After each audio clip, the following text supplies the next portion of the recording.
We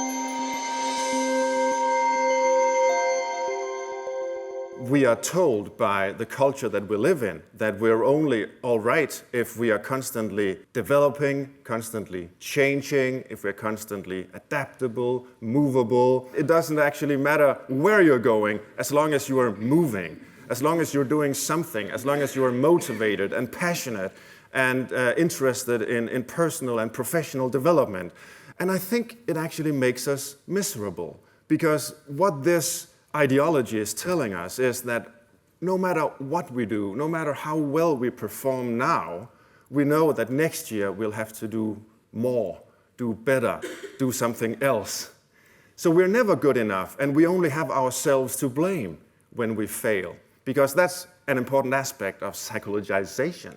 We think of society as simply made up of individuals, like societal atoms, that sometimes bump into each other, but really without significant relationships and communities.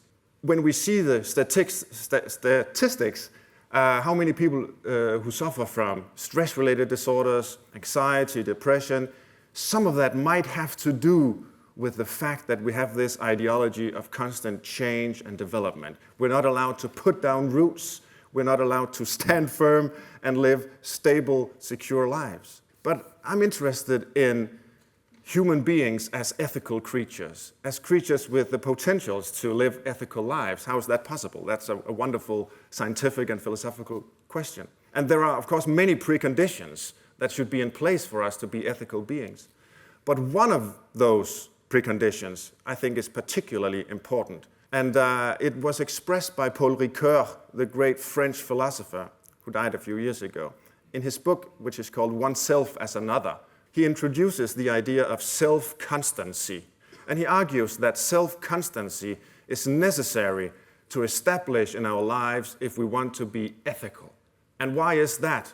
Well, because all the ethical values, all the moral virtues actually only make sense if we can trust each other, if there is some sort of certainty that, in a sense at least, I'm the same person tomorrow as I was yesterday.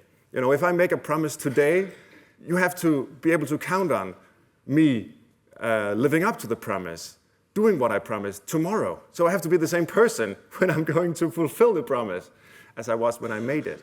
It wouldn't make much sense now if I didn't show up today at 1 o'clock and the organizers would phone me and ask, "Where are you, Svend? We have 100 people waiting for you." And I said, "Well, I flew into London, but when I landed in Heathrow, I felt like, just seeing the city. So I went to the park or something." But, I mean, we have an agreement, you should come. Yeah, I wanted to, but, I could feel deep inside when I landed in London that today was a sightseeing day. But you made a promise. It's weeks ago we made this arrangement. Yeah, weeks ago. I'm a totally different person now. If I should live up to all the promises he made, I couldn't do anything else. I'm a newer and better version of myself. I've been spending so much money on my life coach, trying to teach me that I shouldn't, think about what other people expect from me. I'm finally liberated from that. Of course, this is absurd.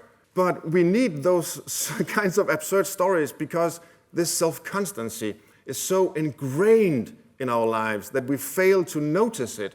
We fail to notice its significance. So promising as a social practice makes sense because of self-constancy. Commitments, duties, obligations, all these things that human beings are capable of as ethical beings make sense because of self-constancy.